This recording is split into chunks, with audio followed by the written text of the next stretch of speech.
Baltimore, the Chesapeake Bay. West. My mom grew up in McCullough Homes Housing Projects. It's the home of the Piscataway and the Susquehanna. Here with Ana Yáñez-Correa, our Deputy Executive Director. You wanted to say a couple quick words? And then She, her pronouns, excited, thrilled, invigorated, motivated.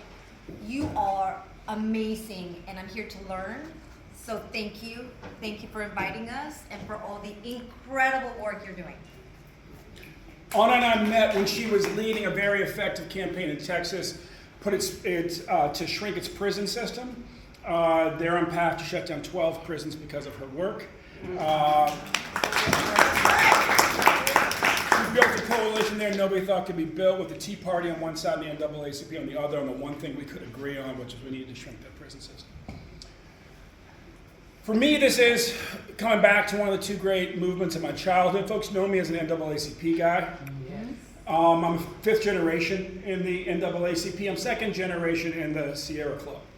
And on my father's side, fifth generation, my mom's side, NAACP. My father's side, we will have been here for 400 years. Suffice to say, my dad's people have been white New England outdoorsmen since there have been white New England outdoorsmen.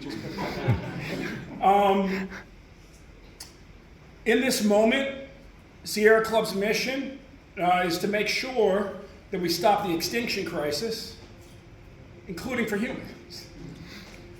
And in order to stop that crisis, we have to get used to building uncomfortably large coalitions. I'm not focused on this party or that party. I'm focused on people who agree with us on at least one thing. And if you agree with us on one thing, then in this democracy, we can team up and go get that one thing done. And we got a lot of one things to get done. The Florida chapter, it's exciting. We got a great presentation this morning. What I'd say to you is, what I did at NAACP, I'm seeking to replicate here with Sierra Club, is to get us back to growing again. And growing for any old rocket ship. NAACP 110 years old, Sierra Club 130-ish in each case. 131 here, and 114 over there. You've got to ask yourself, how did this place become a rocket ship in the first place? And for Sierra Club, it starts with soul-changing outings. John Muir's approach to outings was different than everybody else's. Back then, the focus was, let's get you in the outdoors to clean your air. To clean your lungs, get you clean air, because the cities were becoming filled with smog. John Muir said, no, let's get you in the outdoors to change your soul. And that's how we built the preservation wing of the conservation movement. What flows from that are local conservation battles. That's the second way that we've grown historically. And more recently, we have leveraged the scale that those two things built into running the most effective NGO-led campaigns to curb emissions on the planet. Our Beyond Coal campaign literally has not just shut down hundreds of coal-fired power plants, it has curbed emissions from the United States as effectively as would have been the case if Obama's cap and trade plan had passed. Who else can do that? When I left the NAACP, we had grown our membership every year in a row, and the NAACP hadn't done that in more than a generation.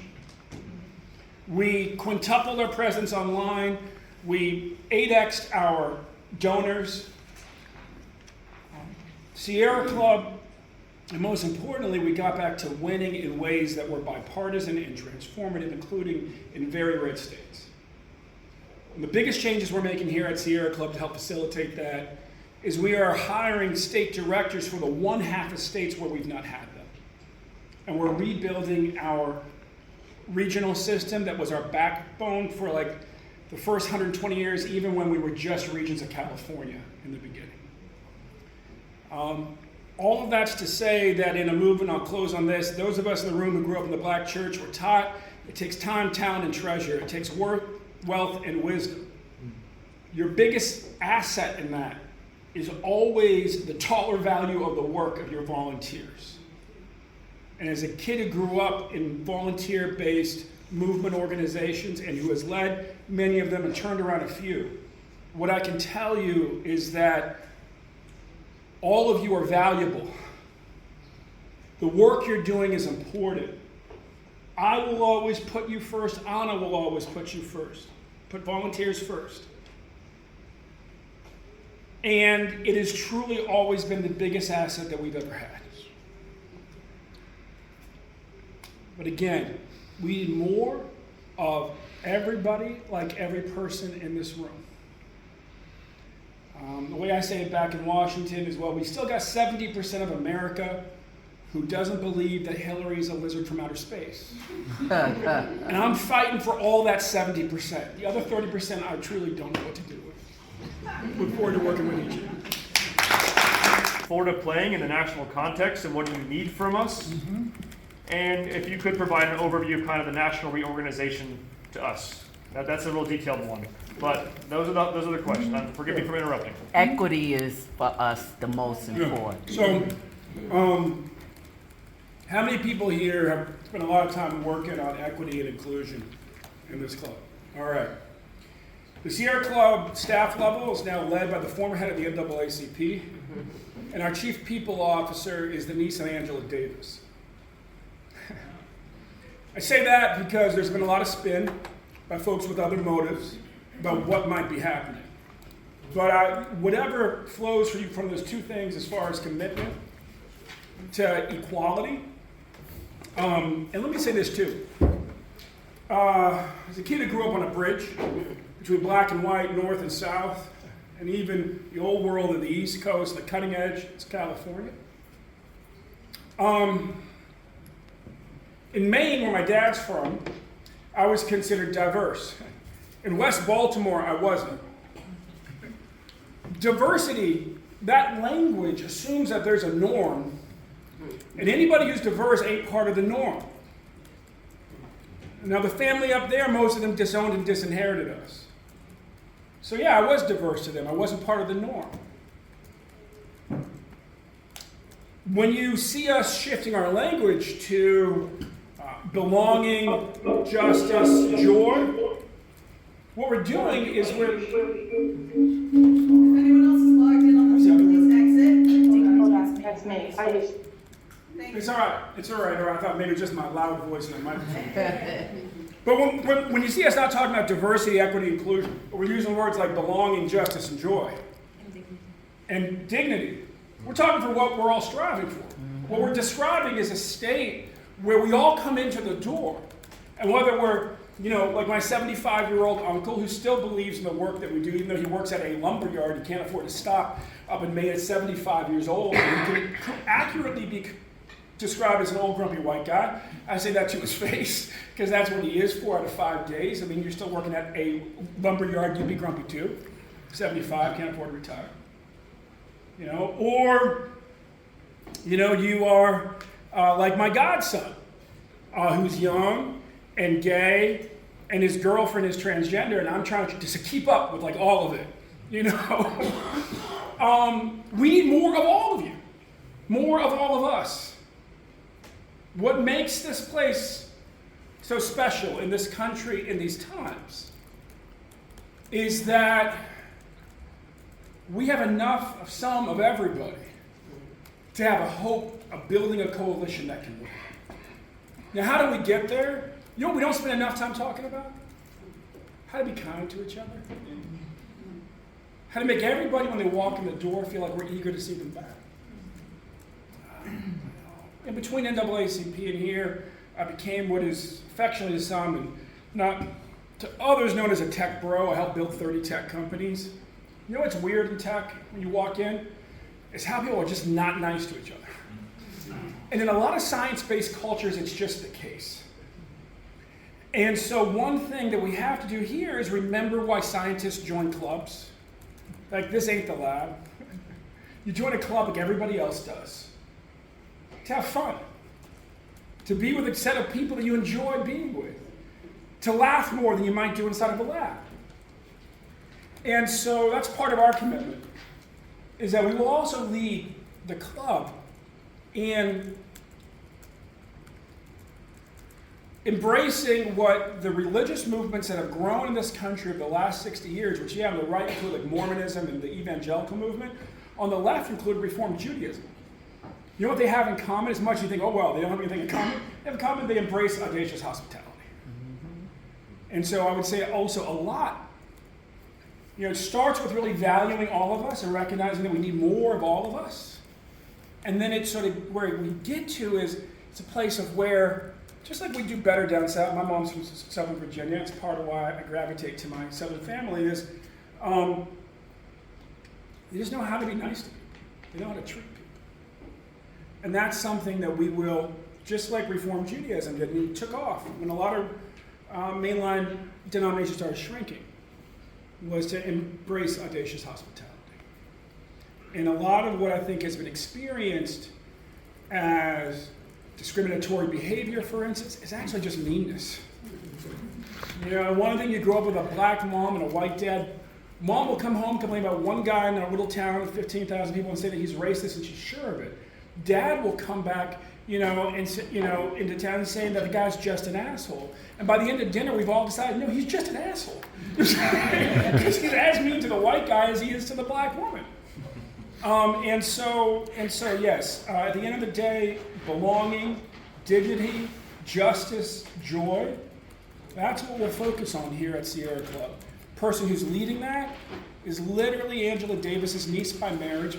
She's an SEIU organizer, went to the Stanford School of Design and created a strategy called Decolonize, or a consultancy called Decolonize Design, frankly, premised on the notion that DEI as we know it has failed. And it's because every single one of those words otherizes what's soon about to be, well, frankly, what's already the majority of America, because it includes women. Right? And that what we all want to get to is belonging, dignity, justice, and joy. And what old white guys like my dad will tell you is that when they in their own lives decided to become a champion for women in the workplace or people of color in the workplace, they got invited to more parties and they started having more fun. So there's something in it for all of us.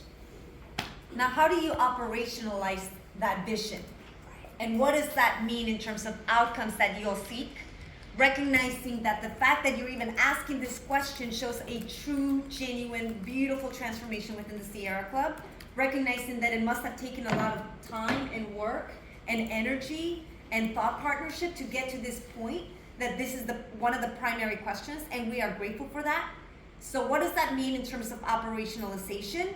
It means making sure that you identify the future team members and embed them in the Sierra Club community that in fact embody the values that you all have identified, right? So like recruitment and actually helping with that recruitment. Impeccable onboarding, and not just for the staff, but also for the men and women who make this work possible, which I'm looking at right now, which is the volunteer component, supporting in the onboarding pieces, right? Impeccable recruitment, impeccable onboarding, and training as accordingly. So those are the three specific components that we're looking in terms of operationalizing. Now, what is that going to take? It's also going to take the development of a piece of the pie that will be able to provide that level of training. And when we talk about the Sierra Club family, we are all, every single one of us are the Sierra Club family. So one of the things that we are working towards is like, if there's a tool specifically for staff, we're constantly asking, how is this going to be applied, used? How does it match the needs of the volunteers? That is one of the areas that I desperately want to learn from all of you.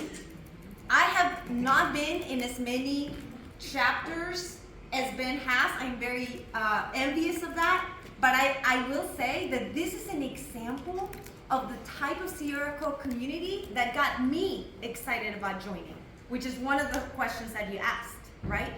Why, like, what makes you excited about the state of where we are? All of you make us excited. We are running out of time. You all know that. You all see it in the communities. Those pictures that you showed, like, it is heartbreaking everything that you all have had to endure, and it's inspiring everything that you've been able to accomplish together as a community. As a community, there are so many beautiful pilots that we can take and learning lessons that we can take from what you all are doing to be able to duplicate in other places.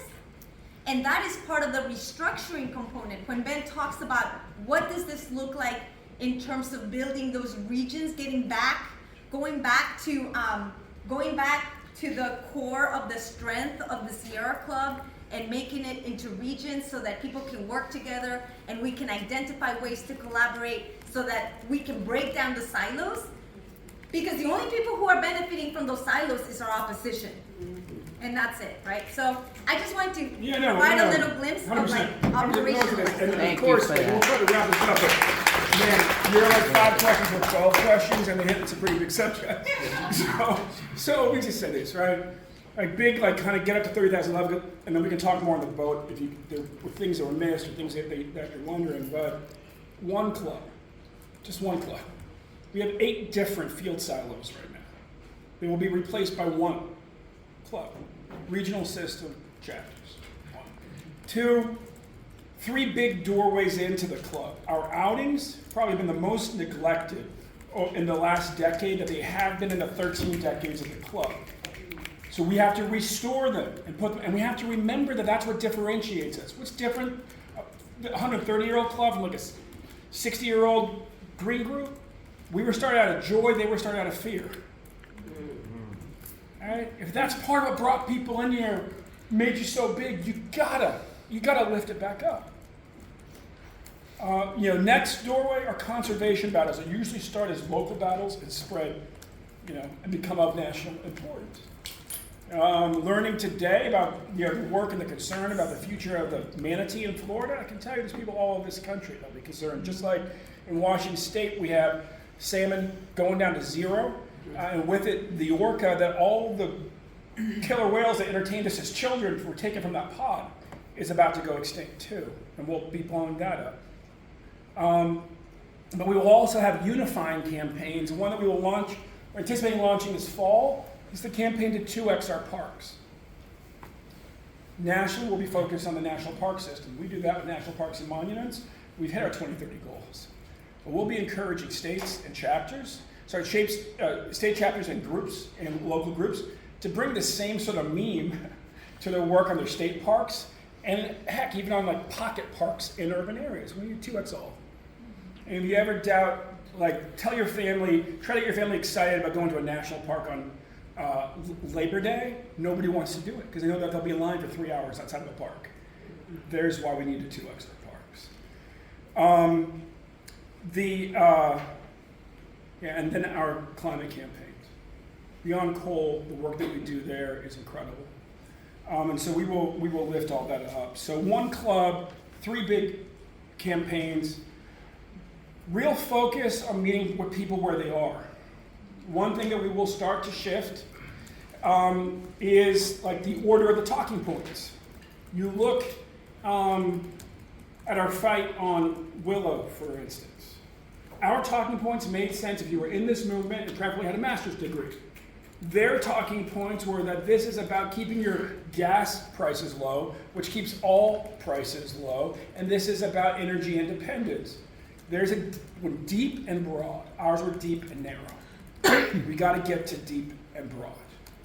And when solar and wind, for instance, are cheaper and more resilient, we have the stuff of deep and broad. We've got to start with what has deep and broad appeal. And finally, again, a real recognition of the value of every demographic that's in our tent, and the value of some demographics that have left our tent, that we need to get back. If we are not bigger than the Democratic Party, we fail. Period. And that means that we've got to, as you guys have done here in Florida, get real comfortable to finding allies issue by issue outside our tent that we pull into our tent. So I think that gives you a sense of the vision. What I'll also say is a real focus on operations. I've met a lot of treasurers of executive committees who cry when they got to fill out the financial forms. I've been to chapters where people are afraid to access money because they aren't sure that it's really their chapters, even though people in finance nationally keep insisting that it is. And we have programs that are hobbled even though they have foundation dollars because the work's being done, but it's not being credited against the grant, and the grant funding isn't getting. So a lot of stuff. And Ana, there are very few organizers who, when the CEO says, hey, it would be great if you would rebuild finance, if you would rebuild HR, if you would rebuild operations, and yeah, sign me up. Javi apparently is one of them. Ana is too, and I'm grateful that she's taking that on. I have a couple of other side projects, which is learning everything that I can to support volunteers. That's just like a labor, like that is just something that's really close to my heart. And I need you asked what can you all do for us, me particularly, understanding the wealth of, there's a lot of institutional knowledge. I've only been here for 4 months. And it is incredible all the work that the volunteers are doing, and being able to genuinely understand what it is that is needed is going to be extremely helpful. So that is one of the areas where you can assist. Yeah, and we mentioned earlier, but Ana also led the League of United Latin American Citizens in Texas. You know, the other thing I'd say, just to put on your calendar for late spring, early summer 2025, we'll get an exact date out in the next few months. We will have the first Sierra Summit in 20 years. We need everybody to plan to be there. So just kind of sort of spread that word. It'll be late spring, early summer 2025. In the NAACP, top 2 rules of organizing. First one, ABC, always be cool. That was 100% Julian Bond. The second one came from the church ladies who built the NAACP. Relationships are everything. And everything else is derivative. A lot of the stress in the system, the Sierra Club, has to do with COVID. It also has to do that long before COVID started, we started to isolate our states by pulling down that regional system and not meeting in person nationally.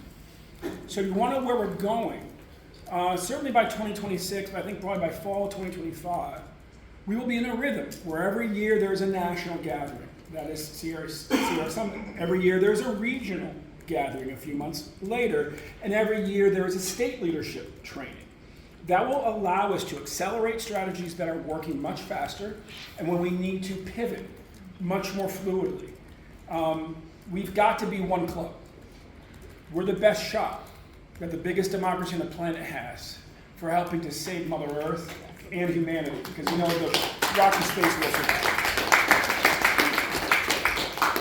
Beautiful. So we've got